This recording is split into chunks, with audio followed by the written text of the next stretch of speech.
일상생활에서 문제가 발생을 하게 되면 사람들은 다양한 생각을 하게 됩니다. 도대체 어디서부터 문제가 생길 것까? 사람들이 문제의 근원을 찾아가는 이유는 바로 그렇게 할 때에만 문제를 해결할 수 있기 때문입니다. 문제가 발생하면 외형적으로 복잡해 보이는 현상들이 나타납니다. 하지만 그 현상에 집착하게 되면 그 원인을 볼 수 없게 되는 것이죠. 왜 그 문제가 발생했는지, 그 출발점, 그리고 그 발생 원인에 대한 깊이 있는 사고를 통해서 그 문제를 해결할 수 있는 길을 발견하게 되는 것이죠. 저는 현대 사회를 살아가는 모든 그리스도인들도 마찬가지라고 생각을 합니다. 교회에 문제가 생기든 아니면 사회에 문제가 생기든 가장 중요한 것은 그 문제가 왜 생겼는지를 깊이 있게 성찰하는 것을 통해서 그 문제를 해결할 수 있는 방법을 찾아낼 수 있는 것입니다. 현대 사회에서 사유하는 것, 생각하는 것, 성찰하는 것이 중요한 이유가 바로 여기에 있습니다. 갈수록 감각적인 것을 더 중요하게 생각하는 사회에서 더 많은 문제들이 발생하는 이유는 그 문제의 발생 원인에 대해서 깊이 생각하지 않기 때문입니다. 개인의 작은 문제로부터 자본주의의 폐해까지 사실 이러한 성찰은 반드시 필요합니다. 기본적으로 우리가 살아가고 있는 이 자본주의 사회 속에서 발생하는 많은 문제는 경제적인 문제와 연결되어 있습니다. 그렇다면 그 경제적인 문제가 어디서부터 잘못되었는지를 알기 위해서는 초기 자본주의가 어떤 형태로 나타났는지에 대해서 깊이 있게 연구할 필요가 있는 것이죠. 저는 자본주의를 긍정하든 부정하든 아니면 사회주의적인 생각을 가지고 있든 기본적으로 현대 사회를 지배하고 있는 자본주의에 대한 기본적인 이해가 반드시 필요하다고 생각합니다. 이런 관점 속에서 애덤 스미스에 대한 논의가 최근에 활발하게 진행되고 있는 것은 굉장히 긍정적인 모습이라고 봅니다. 저도 애덤 스미스의 글을 가끔 읽고 있는데요.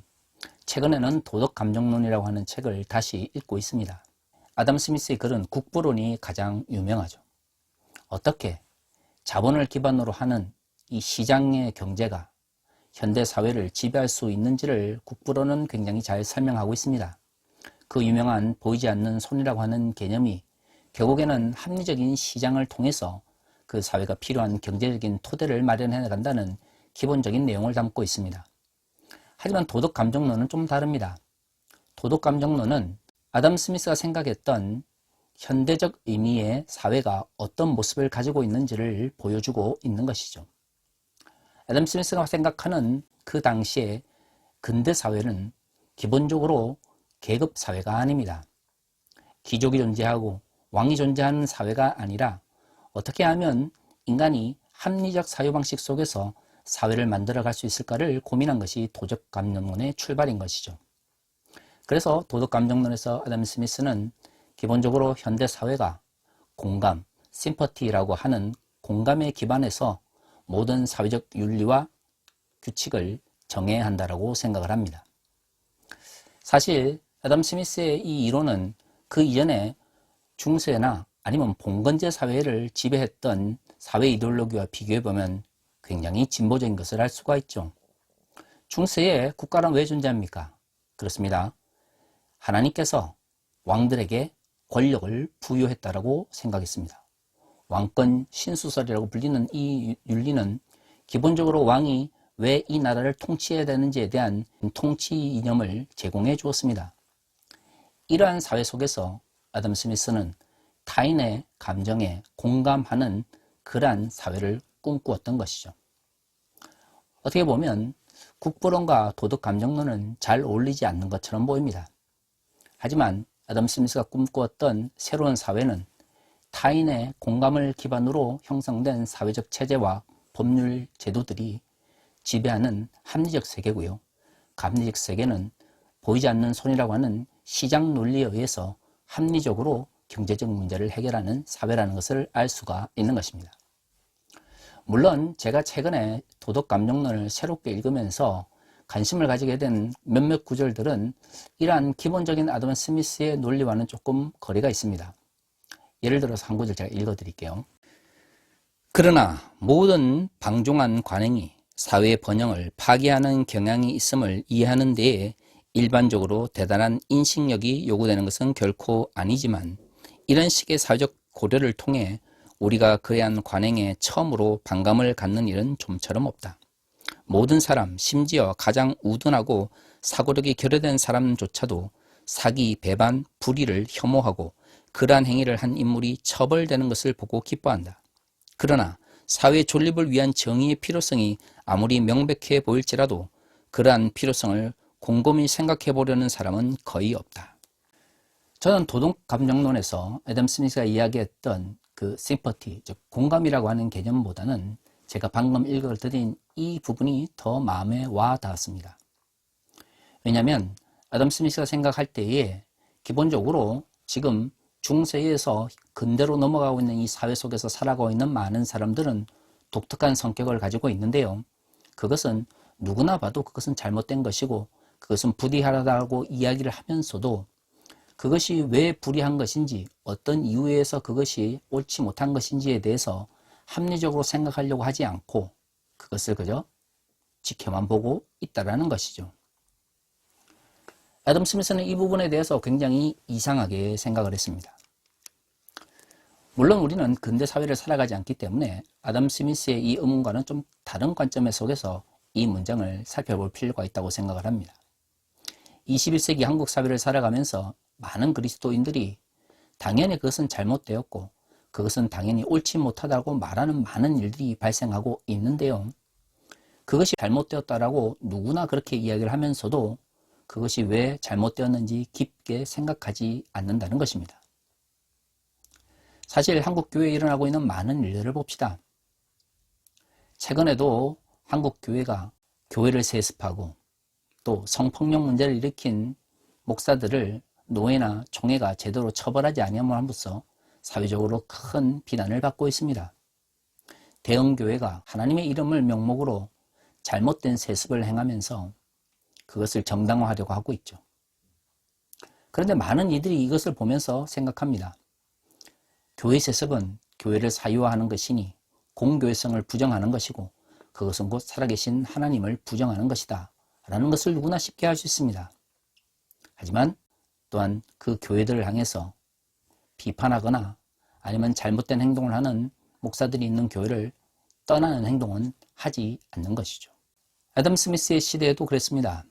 사람들이 그것은 당연히 잘못된 것이다 라고 이야기를 하지만 그것이 정말로 어떤 이유에서 잘못된 것인지 깊게 사유하지 않는 것에 대해서 애덤 스미스는 이상하게 생각을 한 것이죠. 그가 새로운 사회를 꿈꾸면서 현대사회의 새로운 기반으로서 도덕감정론을 쓰게 된 이유가 바로 그것입니다. 한국교회가 가지고 있는 문제도 마찬가지죠. 교회 세습 잘못된 것입니다. 공교회성을 파괴하는 것이고 그것은 곧 그리스도의 주인 되심을 거부하는 것이죠. 더 이상 세습된 교회는 교회가 아니라 종교 지도자를 따르는 추종자들이 모여있는 종교 집단일 뿐입니다. 그러한 교회들은 대형 교회들이고요. 어떤 교회들은 초대형 교회들도 있습니다. 하지만 잘못된 것을 알면서도 그러한 교회를 떠나는 성도들은 쉽게 볼 수가 없습니다.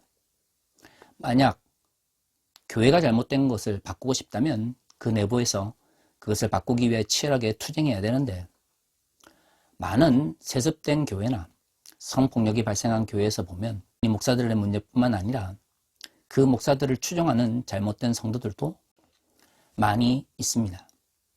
비판하지도 않고 교회를 떠나지도 않으면서 결국에는 침묵하며 머릿속으로만 그것이 잘못되었다라고 생각하는 것이죠. 모르겠습니다. 그렇게 함으로써 스스로 만족하며 자위할 수 있을지는 모르겠지만 문제가 발생한 교회에서 잘못된 사회적으로 지탄을 받고 있는 행동을 한 목사들을 무조건적으로 따르며 앉아있는 성도들은 결국 2차 가해나 아니면 그 잘못된 목사의 행동에 동참하는 것이 아닐까요? 제가 최근에 구루민 성폭력이 발생한 인천 세소망교회 임시당회장으로 사역을 하게 됐습니다. 3, 4년 전에 사회에서 큰 문제가 되었죠. 아들 목사가 구루민 성폭력으로 감옥에 갇히게 되었는데 이것을 덮으려고 했던 아버지 목사가 이 문제에 대해서 이의를 제기한 성도들을 내쫓고 불법적으로 여러 가지 일들을 행하게 됩니다. 결과가 어떻게 됐습니까? 구루민 성폭력을 일으킨 아들 목사는 7년형을 받아서 지금 감옥에 있고요. 아버지는 성도들과 대립하면서 법적 소송을 벌이다가 작년 말에 직무가 정지됐습니다. 제가 피해자들과 피해 교인들의 편에 서서 그들과 함께 하겠다고 결정했을 때에 사실 이 문제가 쉽게 해결될 거라는 생각은 하지 않았습니다. 하지만 이제 제가 임시당회장으로 사역하게 된 지가 지금 2달 정도 되어 가는데요. 가해자와 피해자가 명확한 이 범죄에 대해서 분명 피해자들이 회복이 되어야 되는데 그들에게 필요한 정의로운 회복의 길은 멀리 있는 것입니다. 왜 그럴까요? 단순히 그 아버지 목사뿐만 아니라 그 아버지와 아들 목사를 따르는 맹목적인 추종 교인들이 있기 때문입니다. 지금 저희가 2달 동안 그 인천 새서망교회 본당에 들어가서 예배를 드리지 못하고 있습니다. 왜냐하면 매 주일마다 그 부자 목사를 따르는 성도들이 교회 문을 잠그고 저희들이 들어가지 못하도록 막고 있기 때문입니다. 문제가 쉽게 해결될 거라고 생각하지는 않았지만 매주 피해자들과 피해 교인들이 받는 그 정신적 고통은 너무나 심각합니다. 그럼에도 불구하고 가해자를 맹목적으로 편드는 그런 성도들은 부끄러움을 모른 채 너무나 악의적인 행동을 반복하고 있는 것이죠. 저는 바로 이러한 의식 없는 그리스도인들, 사유하지 않는 그리스도인들이 한국교회 문제를 더욱더 어렵게 만든다고 생각을 합니다. 제가 왜 오늘 이 이야기를 하냐면 오늘 우리가 읽은 이 본문의 말씀은 너무나 많이 알려져 있는 말씀입니다. 교회를 어느 정도 다니신 분이라면 이 본문과 관련해서 여러 번 설교를 들었을 겁니다. 오늘 본문 12장 1절은 이렇게 이야기합니다. 그러므로 형제들아 내가 하나님의 모든 자비하심으로 너희를 권하노니 너희 몸을 하나님이 기뻐하시는 거룩한 산제물로 드리라. 이는 너희가 드릴 영적 예배니라. 보통 이 본문이 어떻게 설교가 됩니까? 예배 시간에 몸만 참여해서는 안 된다. 목사님 설교하실 때 집중해서 들어야 된다. 그렇게 해야만 영적 예배를 잘 드리는 것이다. 이런 식으로 왜곡되어 설교되어졌습니다. 하지만 오늘 본문의 말씀은 단순히 주일날 예배 잘 드리고 목사님 설교할 때 집중해라는 의미가 아닙니다. 우리가 지금까지 살펴본 것처럼 로마서 9장, 10장, 11장에서는 바울이 믿음을 통한 구원, 하나님의 은혜를 통한 구원을 강조하면서 이스라엘의 구원의 문제가 새로운 시대 속에서 어떤 의미를 가지는지에 대해서 집중하고 있습니다. 민족의 문제를 고민하는 가운데서 새로운 시대의 이스라엘의 구원에 대해서 고민하는 것이죠. 바로 이러한 가운데 바울의 이신칭이라든가 은혜를 통한 하나님의 구원에 대한 이야기가 선포됩니다. 이스라엘 민족이 하나님의 백성으로서 부름을 받았지만 새로운 시대에는 하나님께서 새로운 기준을 통해서 당신의 백성을 부를 거라는 이야기를 말하면서 바울은 그럼에도 불구하고 이스라엘 백성이 어떻게 하면 구원을 받을 수 있는지 치열하게 고민하죠. 우리가 본문에서 살펴본 것처럼 본인이 예수 그리스도에게서 끊어진 한이 있더라도 이스라엘 민족이 하나님께로 나올 수 있다면 그렇게 되기를 바란다라고 하는 처절한 고백을 하기까지 말입니다. 그렇기 때문에 오늘 우리가 읽은 이 본문의 말씀은 그런 처절한 믿음의 싸움을 전제로 쓰여진 것입니다. 하나님께 온전히 예배드리지 못하고 형식만 갖추면서 이스라엘 사람들이 하나님께로부터 버림을 받았습니다. 새로운 하나님의 백성을 부르고 그들이 온 마음을 모아 하나님께 나아가기를 바라기 때문에 믿음을 통한 구원, 은혜를 통한 구원을 하나님께서 선포하신 것이죠. 그러니 그러한 하나님의 은혜로 믿음을 가지게 된 그리스도인들은 우리의 온전한 삶을 통하여 하나님께 제물을 드리며 그럴 때만 그것이 영적 예배가 될 수 있다는 의미를 담고 있습니다. 다시 말해 오늘 본문의 말씀은 주일에 목사님들의 설교를 잘 듣는 것이 의미가 아니라 우리의 삶이 은혜로 구원을 받았으니 이제는 하나님께서 기뻐하시는 삶으로서 온전히 제물로 드리는 것이 우리의 진정한 영적 예배라는 것을 가르치고 있는 것입니다. 그리고 12장 2절은 이렇게 이야기합니다. 너희는 이 세대를 본받지 말고 오직 마음을 새롭게 함으로써 변화를 받아 하나님이 선하시고 기뻐하시고 온전한 뜻이 무엇인지 분별하도록 하라. 하나님께 우리가 삶을 통해서 드리는 그 제물이 진정 영적 예배라면 그것은 현재 왜곡된 사회적 삶과 구분되어야 됩니다. 그렇습니다.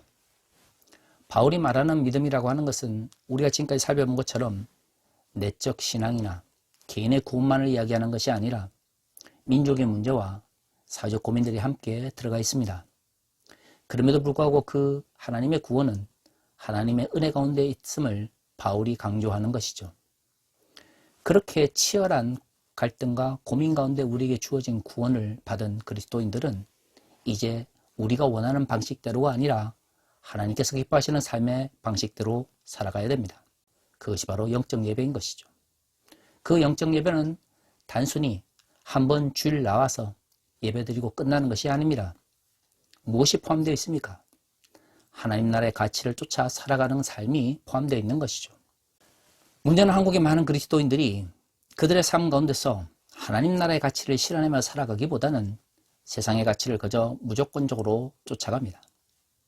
특히 자본주의 사회 속에서 하나님 나라의 가치보다는 자본의 가치 혹은 자본주의적 가치를 쫓아서 그들의 삶을 살아가는 것이죠. 그리고는 이야기합니다. 나는 그리스도인이다. 나는 하나님을 믿는 사람이다. 그들의 삶 가운데서는 하나님 나라의 가치가 표현되지 않습니다. 그들이 꿈꾸는 가장 고귀한 가치는 더 이상 하나님께 드리는 제물로서의 삶이나 아니면 영적 예배가 아닙니다. 그럼에도 불구하고 그들은 입술로 이렇게 이야기를 하죠. 나는 그리스도인이다. 나는 구원을 받은 자다. 라고 말이죠. 성경 어디에 그런 이야기가 있습니까? 로마서 12장 2절은 분명히 이렇게 이야기합니다. 이 세대를 본받지 말아야 하며 마음을 새롭게 함으로써 변화가 되어야 되고 하나님의 선하시고 기뻐하시고 온전하신 뜻이 뭔지 분별해야 하는 것입니다. 분별만 하고 머릿속으로만 생각하면 끝나는 것입니까? 그렇지 않습니다. 영적 예배, 삶으로서의 제물을 이야기한 것은 그렇게 분별한 대로 살아가야 한다는 것을 의미하고 있는 것이죠. 그러한 삶을 살아가지 않기 때문에 문제가 생기는 것입니다. 로마서 12장 3절부터 시작되는 본문은 우리가 잘 아는 것처럼 바울이 생각하는 중요한 교회론을 담고 있는 것입니다. 그런데 한 가지 기억해야 되는 것은 이 바울이 이야기하는 교회론이라고 하는 것은 기본적으로 우리의 삶을 통해 드리는 제물 그리고 영적 예배 이 세 개의 잘못된 가치를 쫓아가지 않는 삶을 전제로 형성되는 것이죠. 이상하게 한국의 근본주의 교회의 교회론은 담임 목사를 중심으로 하는 종교 집단에 가깝습니다. 그 담임 목사의 말에 집중하는 것이 하나님의 뜻이라고 이야기를 하는 것이죠. 그렇지 않습니다. 바울이 말하는 교회론은 기본적으로 영적 예배를 전제로 합니다. 그리고 이 세상의 잘못된 가치를 분별하여 그 가치에 따라 살아가지 않는 삶을 전제로 하는 것이죠. 그리고 뭐를 합니다. 각 교회의 지체로서 그리스도인들은 하나님께 각각 다른 은사를 받았다는 것이죠. 이것은 두 가지를 이야기를 합니다. 하나는 교회가 가지고 있는 공교회성이고요. 또 하나는 공교회성이 가지고 있는 다양성입니다. 사실 공교회성만을 강조하다 보면 교회가 마치 전체주의 집단처럼 변질될 수가 있습니다. 특히 담임 목사가 예수 그리스도의 자리를 대체하게 되는 한국교회의 잘못된 대형교회나 근본주의 교회들을 보면 바로 이러한 문제가 발생하게 되는 것이죠. 그리스도께서 머리가 되신다고 하는 것이 다양성을 부정하지 않습니다. 오히려 공교회성이라고 하는 것은 각 지체가 각자의 역할에 따라 움직이는 다양성을 포함합니다. 분명히 바울은 공교회성이 가지고 있는 다양성을 언급하고 있는데요.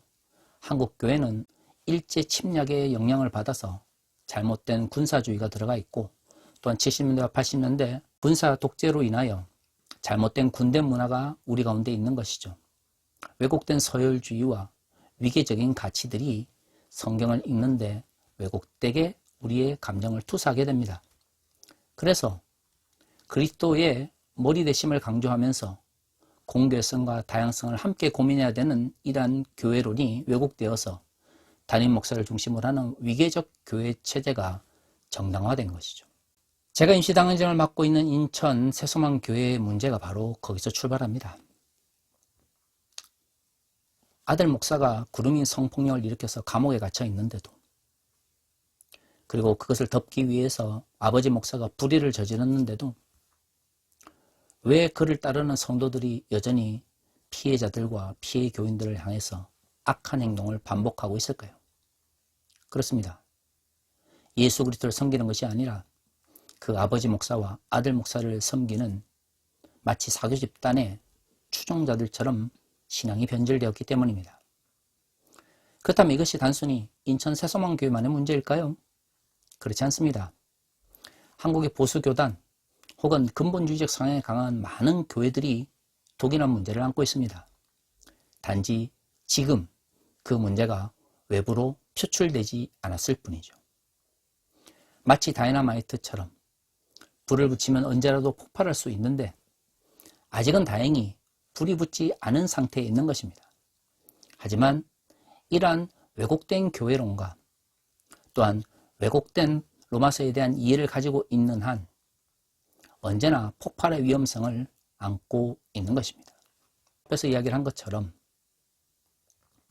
모든 문제에 대한 해결책은 그 원인에 대한 올바른 분석에서 시작됩니다.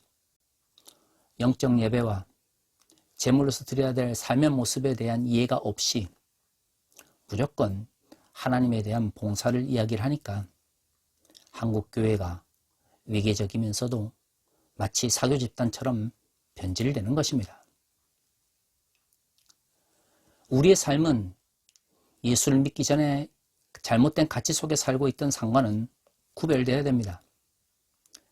구별된 삶을 요구하지 않고 그저 믿음을 통한 그리고 은혜를 통한 구원만을 강조하니까 우리의 잘못된 삶이 종교를 통해서 정당화되는 것입니다. 그렇게 왜곡된 믿음을 가지고 있는 사람들이 모여 교회 공동체를 이루고 그것을 이용하는 목사들이 나오니까 한국의 수없이 많은 교회들이 시민사회의 손가락질을 받게 된 것이죠.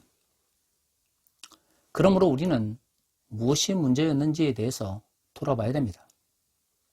아담 스미스가 꿈꾸었던 자본주의는 분명 칼 막스가 비판했던 자본의 축적을 위하여 노동자들을 착취하는 그러한 체제는 아니었을 것입니다.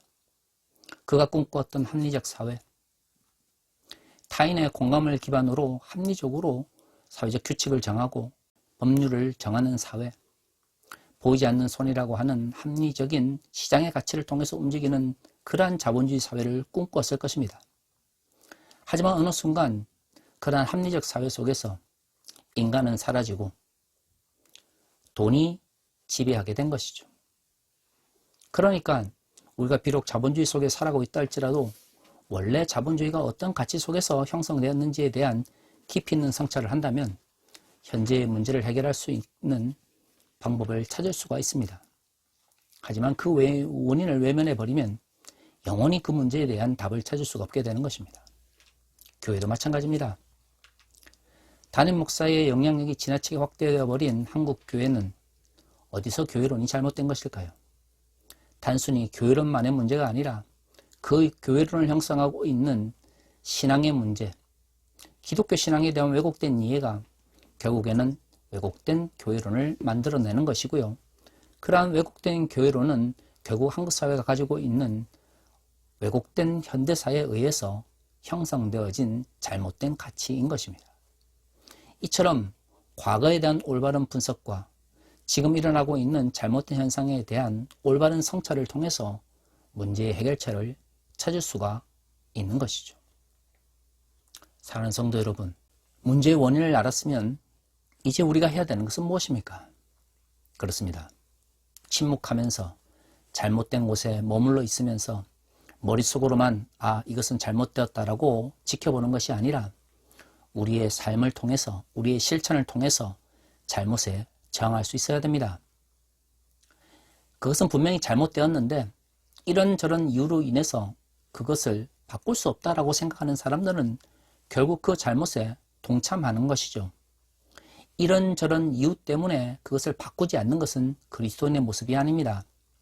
이런저런 이유가 있지만 하나님께서 기뻐하는 사회와 하나님께서 기뻐하시는 교회 공동체를 위해서 그것을 바꾸어야 된다라고 말하는 것이 진정 그리스도인의 모습인 것이죠.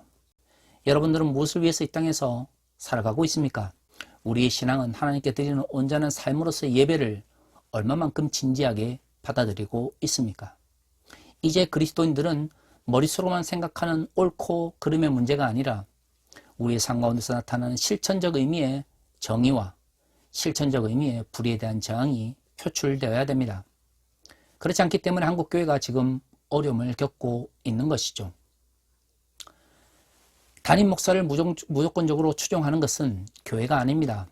그것은 사교 집단이며 예수께서 미워하셨던 인간을 하나님으로 우상화해서 섬기는 것입니다. 교회는 그래서는 안 됩니다. 교회는 하나님의 공의와 하나님의 사랑이 실현되어야 합니다. 하나님의 나라의 가치를 실천하기 위하여 살아가는 그리스도의 삶이야말로 진정 오늘 로마서에서 말하고 있는 영적 예배일 수가 있는 것입니다. 그 영적 예배를 드릴 수 있는 사람들이 모일 때에 비로소 우리는 그리스도께서 머리가 되시는 공교회성을 가진 교회 공동체로서 하나가 될 수 있는 것입니다. 다 같이 기도하겠습니다.